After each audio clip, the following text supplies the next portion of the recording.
respekt, slopiniukai. Džiaugitės, kad šiandien mano gera nuotaika. Tai džiaugiamės labai, Sauliau, ir tokį klausimą turim. Va, čia dabar paskutiniu metu išpopuliarėjo du labai žmonės, tai jūs ir Minedas toks dainininkas. Ar pažįstami esate tarpusavį? Ne, palauk. Apšalau biškį nuo tavo tokio pasakym. Kad tu tipo mane lygini su tuo, ne? Locho, ne valka tu tuo. Nu, pagal A tu turi protą, a tu turi biškį raumenį, ką? Ką tu čia štai tu nuotaiką man sugadinai, nu? Jeigu tu taip pasakė, aš tau irgi pasakysiu. Aš turiu gerą planą, kaip atgaivinti Kauno zoologijos sodą. Paimam tą lochą, ne? Minedą, ne? Nuvežam ir uždarom į beždžionės narvą. Išvis jam reik bananą į rankas duoti ir į fikusą pasodinti, atsirado dainininks. O Kauno zoologijos sode jam pati vieta būtų. Lankomoms padidėtų trigubai. Bent žirafas išlaikyti būtų paprasčiau.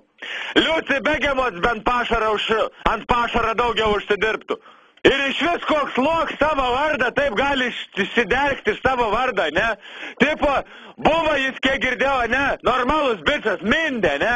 Pasikeitė vardą Mineda. Tai Minets, kas tas Minets, tipo, saka, kad čia kur, grabalionės per, tipo, erotinis, pornuchinis terminas, ne? Minets. Klausyk, čia tas pats, kas dabar tipo aš, ne? Saulėns būčiau pasivadinęs kokį petingo, ne? Abiškį turat raumenį. Tegu datas lops atvarai Šiaulius.